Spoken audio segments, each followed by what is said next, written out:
Kita lanjutkan pembahasan kitab Tafsir Jalalain surat Al-Alaq. Bismillahirrahmanirrahim. Ara'aital ladzi yanha. Ara'aita, bagaimana pendapat kamu fi mawadhi'iha ats-tsalatsah, pada tempat-tempatnya yang tiga itu. Lita'ajjubi, ialah untuk makna ta'ajjub. Alladzi yanha, bagaimana pendapat kamu tentang orang yang senantiasa melarang. Huwa Abu Jahal, yang dimaksudkan dalam ini orang yang selalu melarang di situ adalah Abu Jahal. Abu Jahal yang selalu melarang Rasulullah SAW, abdan, hambanya Allah Subhanahu wa taala, yakni baginda kita Nabi Muhammad sallallahu alaihi wasallam. Idza shalla, ketika beliau hendak mengerjakan salat. Araita in kana 'alal huda, bagaimana pendapat kamu in kana, jika orang yang dilarang tersebut, ail manhiyu, yakni orang yang dilarang tersebut, alal huda, adalah orang yang ada di dalam kebenaran.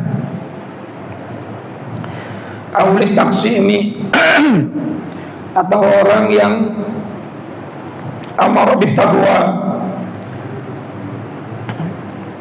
senantiasa menyuruh manusia untuk melaksanakan ketakwaan. Jadi dari zaman dulu ada tuh orang yang dianggap benar oleh lingkungannya, tapi selalu menganggap atau melarang orang lain untuk melakukan apa yang dia yakini. Dari dulu udah banyak begitu. Seperti Abu Jahal itu kan dianggapnya paling benar oleh kaumnya, betul. Bahkan dia termasuk orang yang dulu sebelum usia 40 tahun sudah dipanggil di Darun Nadwa. Darun Nadwa itu adalah tempat perkumpulan Bani Quraisy atau suku Quraisy yang gak boleh masuk ke dalam tempat tersebut kecuali orang-orang dewasa, orang-orang yang pemikirannya sudah matang. Bahkan di situ ada syaratnya, orang mau masuk ikut apa namanya, ikut rapat atau ikut memutuskan sesuatu, minimal usianya berapa? 40 tahun. Tapi Abu Jahal belum usia 40 tahun, mereka anggap dia orang yang sangat bijaksana, sehingga ada julukan dari mereka Abul Hakam, bapaknya orang-orang yang hakam, bisa memutuskan sesuatu dengan bijaksana. Tapi dalam Islam justru malah Abu Jahal itu disebutnya Abu Jahal, bukan Abul Hakam. Nama aslinya kan Amru bin Hisham. Nah, orang-orang Quraisy menyebut Abu Jahal adalah Amru bin Hisham Abul Hakam, bapaknya atau pemimpin orang-orang yang bisa memutuskan karena bijaksananya.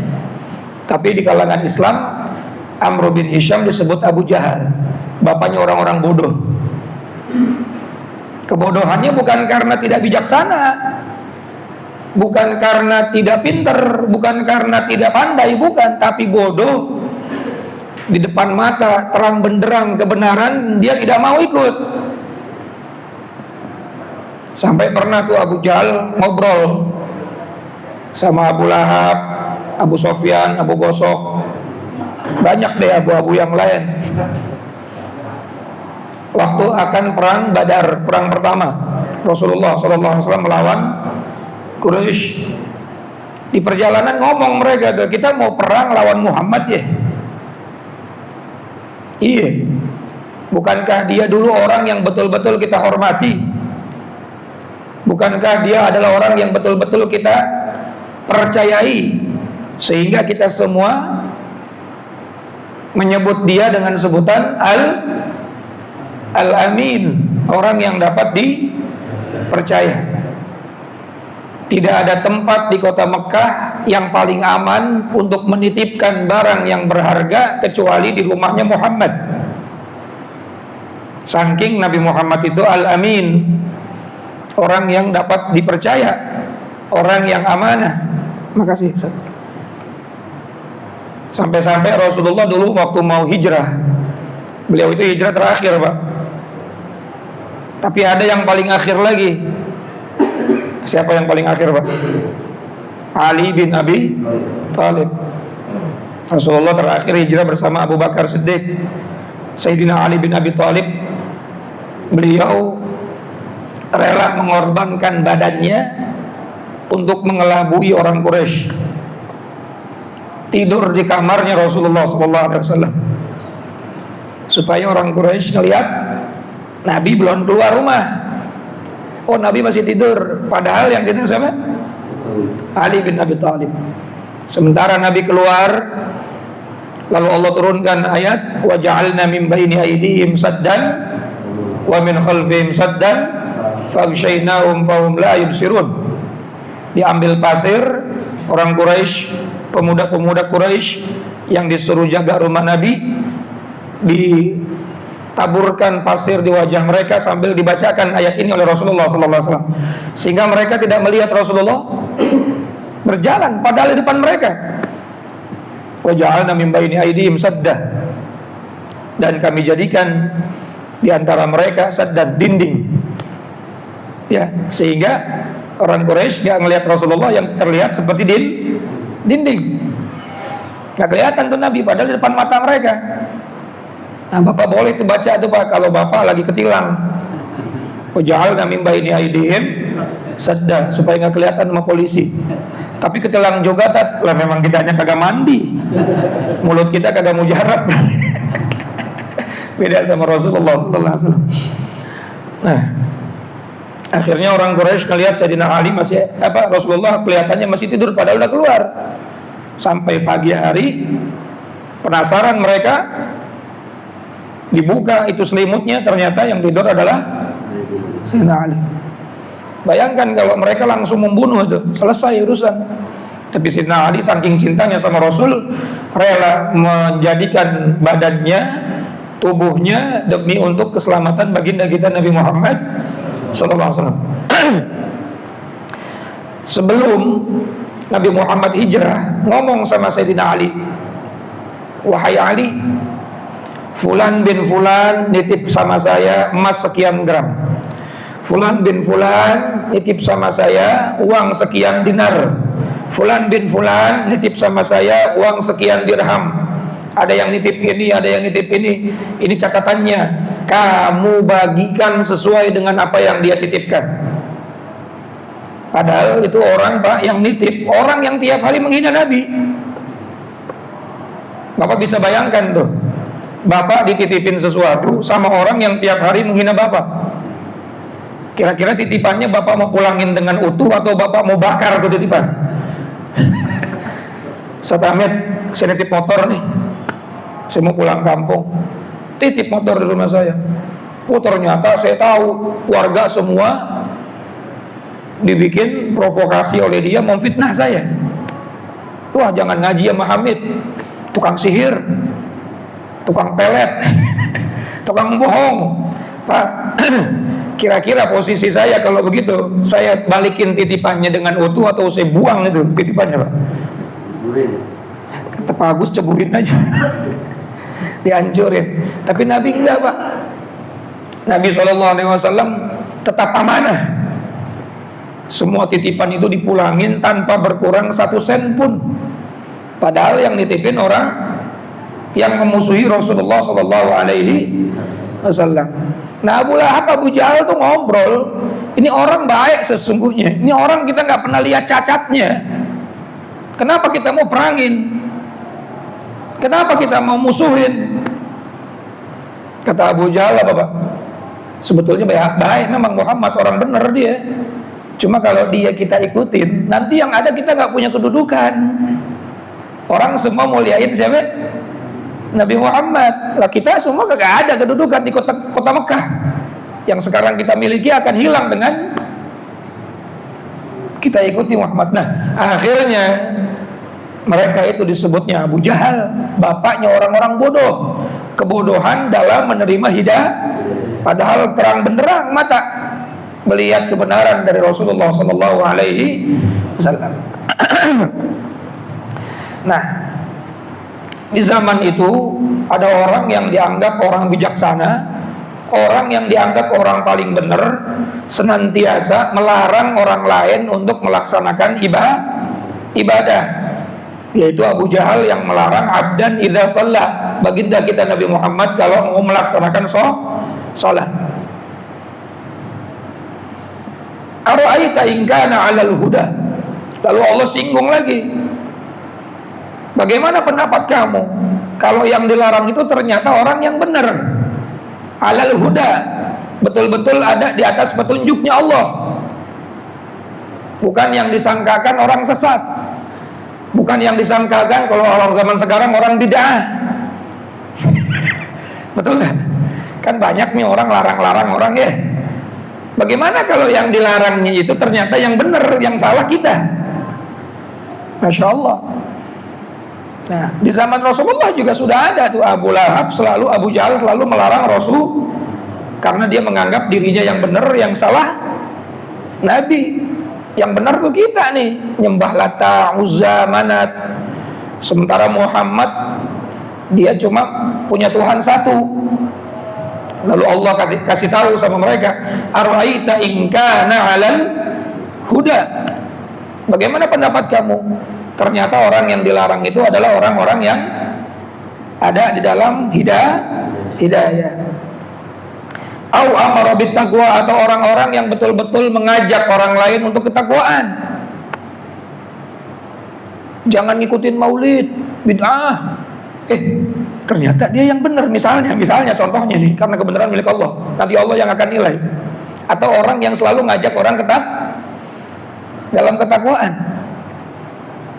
Makanya hati-hati kita dalam melarang-larang orang beribadah, cari dulu dalilnya.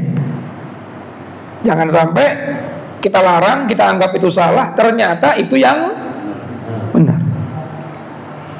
Jadi dari zaman Nabi udah ada.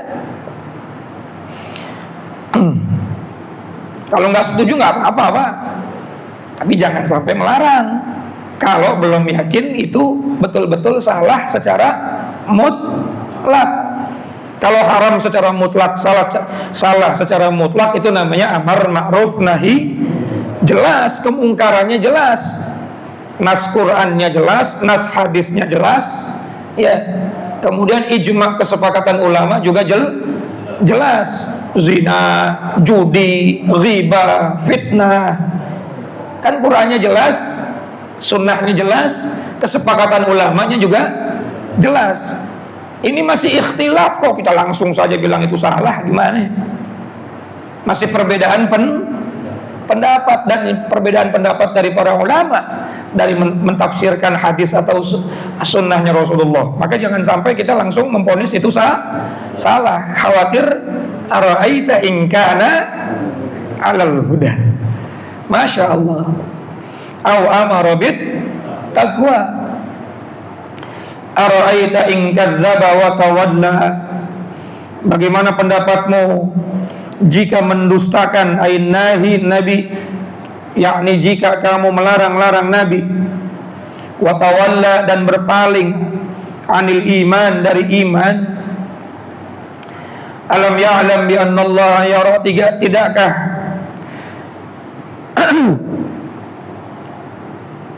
dia mengetahui bi anna Allah, sesungguhnya Allah Subhanahu wa taala, yara, maha melihat, ma sadara, dari apa yang ada di dalam dadanya, minhu, dari berpalingnya dia atas kebenaran. Ayya'lamuhu, yakni Allah sangat mengetahui. Fayujazihi, lalu Allah akan membalasnya. I'jab, yakni Allah Subhanahu wa taala merasa heran, minhu, dari orang tersebut, min haitsu nahayuhu 'anis salati, dari segi orang tersebut melarang Nabi Muhammad SAW untuk mengerjakan salat. Wa min haitsu, dan dari segi innal manhiyu 'alal huda, betul-betul dia yang dipalingkan hatinya daripada kebenaran. Amirun bittaqwa, berpaling dari orang-orang yang mengajak kepada ketakwaan. Wa min haitsu innan nahi, dan dari segi sesungguhnya orang yang melarang tersebut mukadzibun, ialah orang yang mendustakan. Mutawallin, lagi berpaling, anil iman, dari iman kepada Allah Subhanahu wa taala. Nah, alam ya'lam bi anna Allah yara.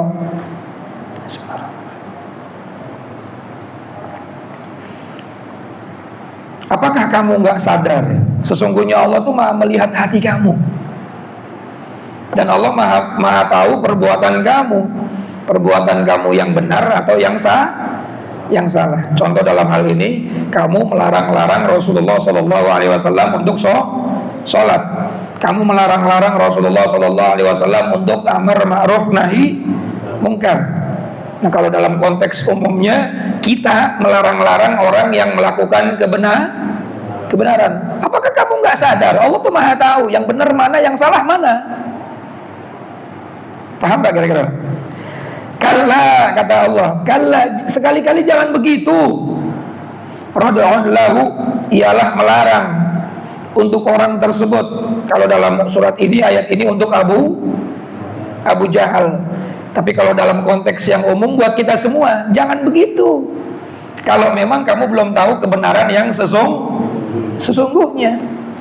La illam yantahi, sungguh jika menggunakan kalimat qasam, lamnya lam qasam. Lam dalam la illam itu lamnya lam apa? Qasam, lam sumpah.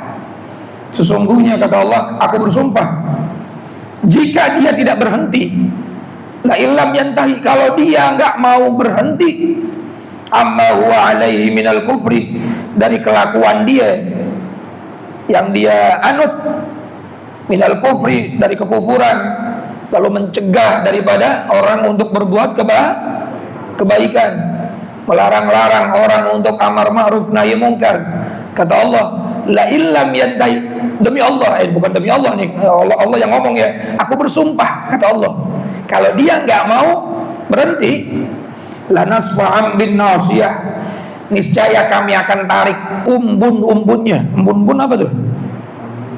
Ya, nasiyah itu ya yang ada di atas kepala atau Pak, yang gerak-gerak.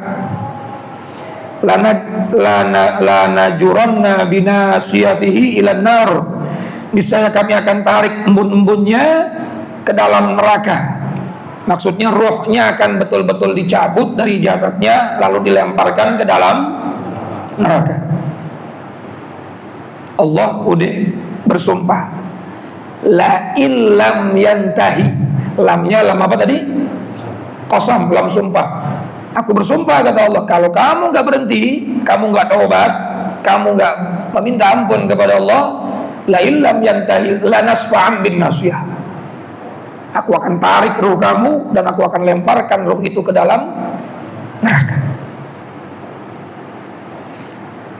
Saya hari Jumat juga ngaji tafsir Jalalain, tapi beda. Kalau di sini kan dimulainya dari juz amma.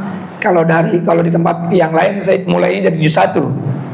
Yang dari juz 1 itu ada di juz 2, Pak. Ayat tentang Bani Israel. Ya. Ketika mereka mendustai dari apa yang ada di dalam kitab Taurat. Dalam kitab Taurat bahwa Nabi Muhammad SAW sudah betul-betul diinformasikan oleh Allah kepada Nabi Musa alaihissalam akan lahir. Bahkan ada sebuah riwayat, ada seorang sahabat namanya Ka'bul Akhbar. Ka'bul Akhbar ini anak dari seorang rohib Yahudi. Sahabat Atha bin Yasar meriwayatkan, an Atha bin Yasar an Ka'bil Akhbar, allamani abi Taurah illa sifran wahidan kana yakhtimuhu wa yudkhiluhu sunduq. Kata Ka'bul Akhbar, aku ini punya bapak seorang rohib. Rohib itu apa? Ulamanya orang Yahudi. Betul-betul hafal kitab Taurat. Dan tiap hari aku diajarkan oleh rohib, oleh ayahku itu semua kitab Taurat. Illa sifran wahidan, kecuali satu lembar. Satu lembar ini disobek, lalu dimasukkan ke dalam peti. Fa idza mata abi, ketika bapakku mati, fatahtuhu, aku buka peti tersebut. Dan aku lihat satu sobekan yang disobek yang gak pernah diajarkan kepadaku. Apa isinya ternyata, Pak? Faidan fihi nabiyyun yakhruju akhir zaman. Ternyata dalam satu sobekan itu cerita atau kisah atau firman Allah, petunjuk dari Allah akan lahir nabi akhir zaman. Mauliduhu bi Makkah, lahirnya di kota Makkah. Wa hijratuhu bil Madinah, hijrahnya ke kota. Wa sultanuhu bisyam, kekuasaannya sampai ke negeri Syam. Yaqusu sya'rahu, nabi tersebut selalu menggunting rambutnya. Orang dulu tuh biasa rambutnya dibiarkan terurai panjang, tapi Nabi Muhammad punya kebiasaan merapihkan rambut, mencukur rambutnya. Wa yataziru ala wasatih, dan suka menggunakan kain yang diikat di wasatih, di pusarnya. Kain yang diikat di pusarnya. Yakunu khairal anbiya, dia menjadi sebaik-baiknya nabi. Wa ummatuhu khairal umam, dan umatnya menjadi sebaik-baiknya masih panjang lagi. Artinya orang Yahudi, orang Nasrani itu tahu semua, dengan terang benderang mengenal bahwa akan lahir nabi akhir zaman, namanya Muhammad, dalam kitab yang lain namanya Ahmad. Dia lahir di kota Mekah, dia bakal hijrah ke Madinah. Dia mengenal Nabi Muhammad seperti mengenal anak kandungnya sendiri. Karena memang dalam kitab Taurat sudah dijelaskan. Tapi karena kedengkiannya, akhirnya disobek ke kitab Taurat yang berkaitan dengan apa? Berita akhir zaman tentang akan lahir Nabi akhir. Jadi mereka itu bukan karena tidak mau, tapi karena kedengkian. Lah kok di Mekah? Lah kok orang Arab? Lah kok bukan orang Suryani? Bukan Ibrani? Kok bukan dari golongan kami? Kok bukan dari turunan kami? Nah, karena kedengkian itulah akhirnya apa? Disamarkan, ditutupi. Subhanallah. Nah, kemudian di kota Mekah juga sama. Bukan karena dia nggak tahu kebenarannya, tahu, tapi karena takut hilang tahtanya, kehormatannya, takut kegeser sama Nabi Muhammad. Masya Allah. Jadi kalau ada orang zaman sekarang menutup-nutupi kebenaran karena takut kekuasaannya hilang, berarti sama kayak Abu takut kegeser karena takut kekuasaannya hilang, padahal kebenarannya terang benderang. Berarti sama kayak bapak yang ngomong kayak Abu Jahal.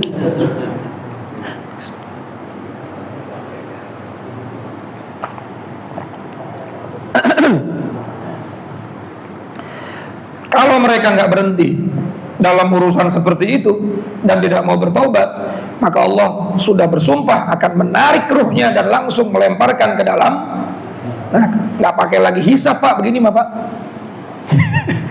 Nggak ada pertanyaan man rabbuka wa man nabiyuka, nggak ada, udah. Yang dihisab, yang ditanya adalah orang yang masih punya potensi selamat.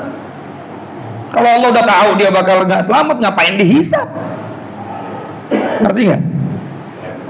Lempar langsung. La illam yantahi lanasfa'an bin nasiyah. Jadi yang ditanya man rabbuka itu adalah orang yang punya potensi selamat. Man rabbuka wa man nabiyuka. Lalu dimizan, lalu dihisab. Nah, kalau kagak ada, udah tahu Allah Maha tahu, nggak ada kebenarannya sama sekali, nggak ada kebaikannya, ya sudah langsung diseret langsung ke neraka. Nggak ada tuh yang namanya bertele-tele. Paham nggak? Nasiyatin kadzibatin khati'ah, yaitu embun-embun badal nakirah min ma'rifah, kadzibatin yang mendustakan, khati'ah lagi durhaka. Wasafa bidzalika majazan, Allah mensifati embun-embun tersebut dengan kadzibah sebagai kalimat majaz. Yang dimaksud adalah sahibuha, orang yang memiliki dari embun-embun tersebut. Ya, orang yang memiliki dari ruh tersebut. Falyad'u nadiyah, maka biarlah orang tersebut memanggil golongan-golongannya, ai ahli nadiyah, yakni orang-orang ahli majlisnya. Wawal majlisu yang tadi, yaitu dia memanggil orang-orang yang biasa duduk dengan mereka, yang dijadikan tempat musyawarah oleh mereka. Yatahaddatsu fihi, mereka pada saat itu berbicara, berbincang-bincang di majlis tersebut. Al-qaum, bersama kaumnya. Wa kana qala lin-nabi sallallahu alaihi wasallam, dan adalah dia Abu Jahal berkata lin-nabi sallallahu alaihi wasallam, kepada baginda Nabi sallallahu alaihi wasallam, lamman taharahu haitsu nahahu, tatkala dia menghardik kepada baginda Nabi sallallahu alaihi wasallam, di mana dia telah melarang Nabi sallallahu alaihi wasallam anis shalah, mengerjakan salat. Laqad alimta ma biha, sesungguhnya kamu tahu bahwa tidak ada rajulun, seorang laki-laki, aktsar nadiyan minni, di kota ini yang lebih banyak daripada golonganku yang gampang aku panggil. Udah kelar ngebuli Nabi, melarang Nabi, lalu dia ngomong sama Nabi, Muhammad, mana teman ente?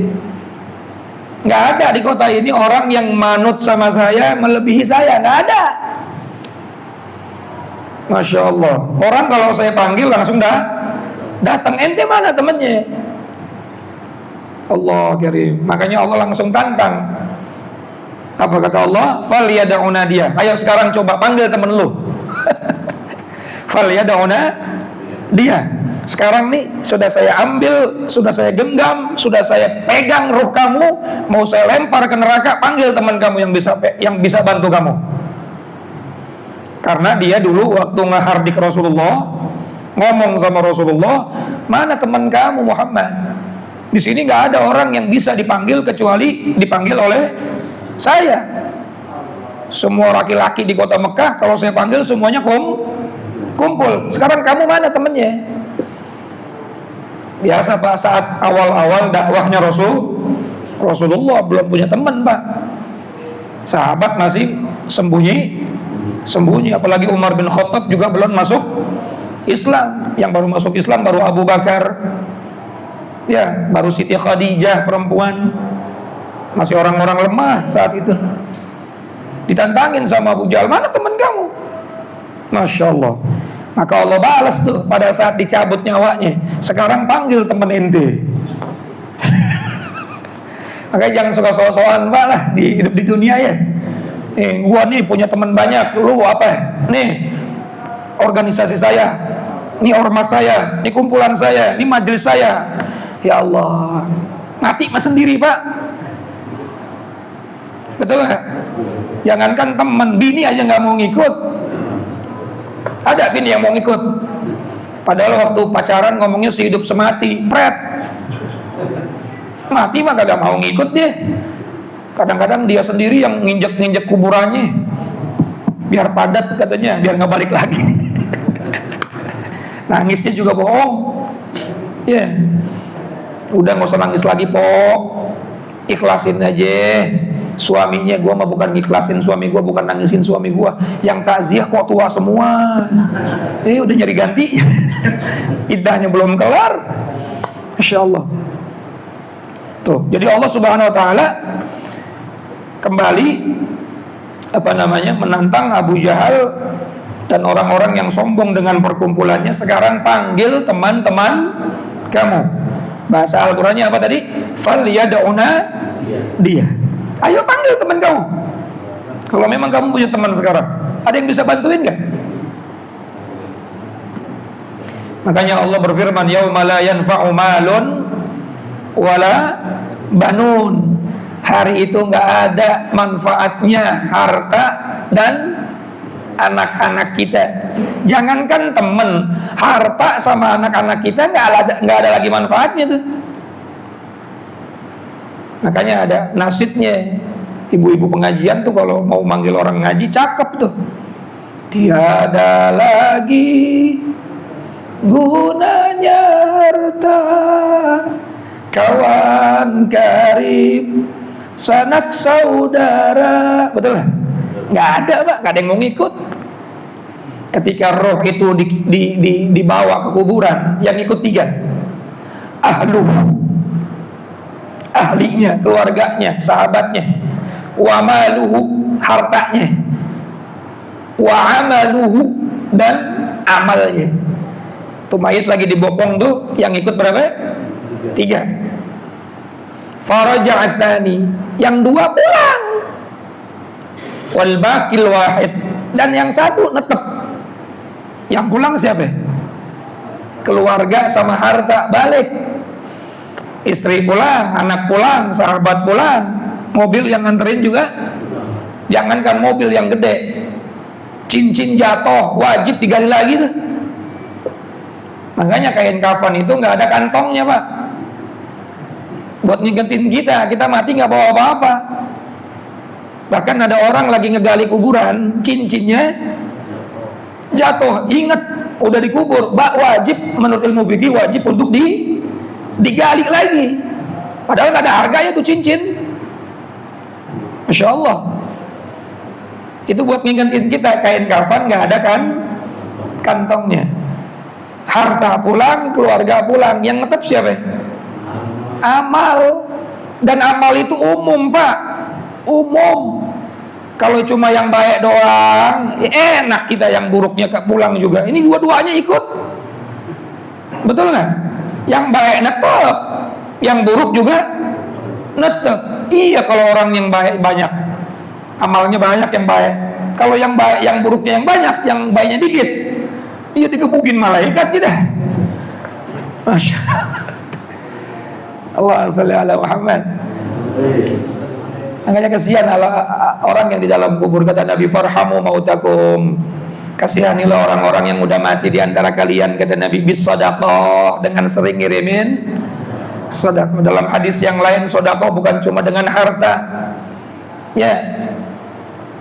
Kata Nabi, tasaddaqu ala amwatikum walau bisyurbati ma. Bersedekahlah kamu buat orang-orangmu yang sudah meninggal dunia walaupun dengan seteguk air. Ada orang dulu kan seteguk air berharga banget ya. Orang haus dikasih air, diniatin pahalanya buat ahli kubur. Sampai Nabi yang nyuruh kok. Kalau seteguk air aja sampai, apalagi berkat. Minyak besek, niatnya sedekah, itu pahalanya buat ahli kubur. Kok ya dibid'ahin, gue bingung. Fa'ilam takdiru, kalau dia nggak mampu untuk mengirimkan sedekah dengan seteguk air, maka fabi qiraatil Quran, sedekahkan orang-orang yang udah mati itu dengan pahala bacaan Quran. Baca Quran dihadiahkan, itu sedekah juga, Pak. Fa'ilam takdiru, kalau nggak mampu juga, duit kagak gablek, baca Quran nggak bisa, maka minimal fabi du'ail maghfirah, dengan berdoa ampunan. Makanya habis sholat, astaghfirullahaladzim li wali walidayya walil mu'minina.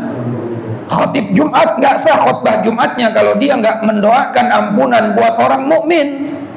Allahumma ighfir lil mu'minina wal muslimina. Itu rukun khutbah, Pak. Kalau rukun nggak dipakai atau nggak dibawa, maka khutbahnya tidak sah. Nah, kalau lagi tahlilan, tiga-tiganya ada tuh. Betul nggak? Sedekah harta dia ada, sedekah baca Quran juga ada. Mau khataman Quran, mau cuma baca Yasin, mau baca tabaruk, apa aja ya, yang penting Quran dihadiahkan. Betul.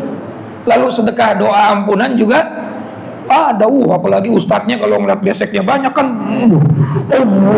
maksudnya.